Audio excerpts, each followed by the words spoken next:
robotics industry again and AI, just to really hone into you guys how big this is in terms of where we're going in the future, but also where we're headed and where it came from. So let's go into 1960s, where we started with a type of AI that's really simple and a robot with that. Now that was capable of literally going up to stuff and just picking it up and performing simple tasks but failing constantly. So AI and robotics has been around at least since the 1960s. We have a large period of time backwards.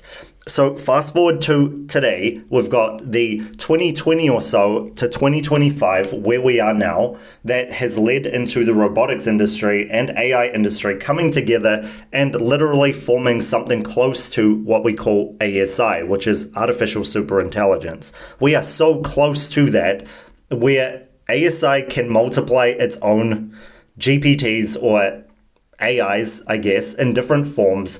And because it can multiply itself, it can upgrade skills really fast. Now, we're also going into the computational problems of machine learning right now. And this is the biggest bottleneck, let's call it, for any of you guys that are PC. A bottleneck, by the way, is where something is. So we've got artificial superintelligence, which is huge, but we have the limitations of machine learning with robots, which make them small. Now, take away the bottleneck. That is the bottleneck, right? The bottleneck of the bottle is the thing that's stopping it from coming out fully.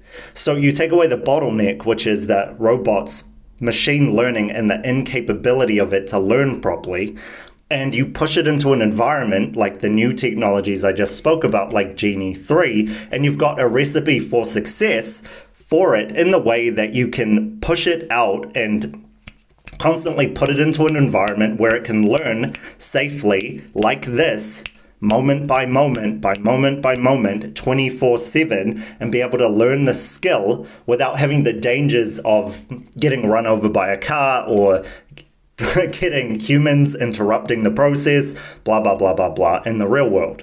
So you do that, you remove the bottleneck, and suddenly robots are absolutely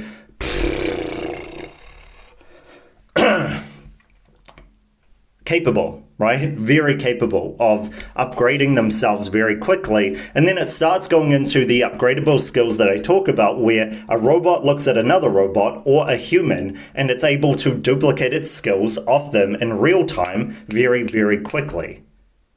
Do you guys see what I'm saying? So it just keeps flipping over itself and just constantly multiplying the possibilities moment by moment. So this is where we're at. And now coming into the future of AI, again, we've got artificial superintelligence very, very quickly coming.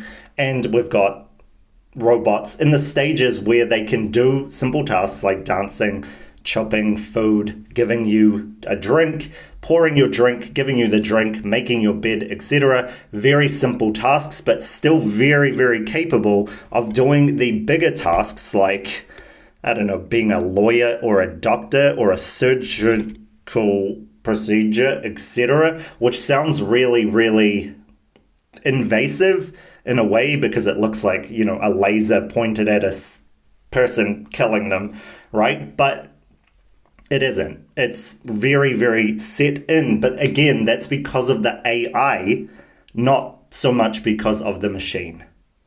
You guys understand what I'm saying? The precision is coming from the AI and where the AI is, which is the bottle, and then the neck, again, is the robot. So that is where we're at in terms of all of this.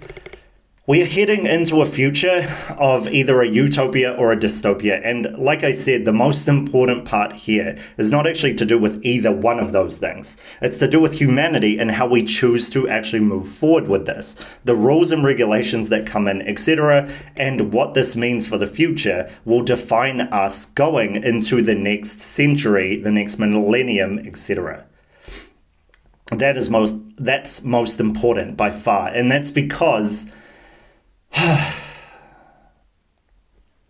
everything's going to change, okay? And I've set it up on this channel. I constantly have talked about it outside, by the way, to people for the past like 10 or so years, just small in conversation, and no one's going to be ready for what's about to happen.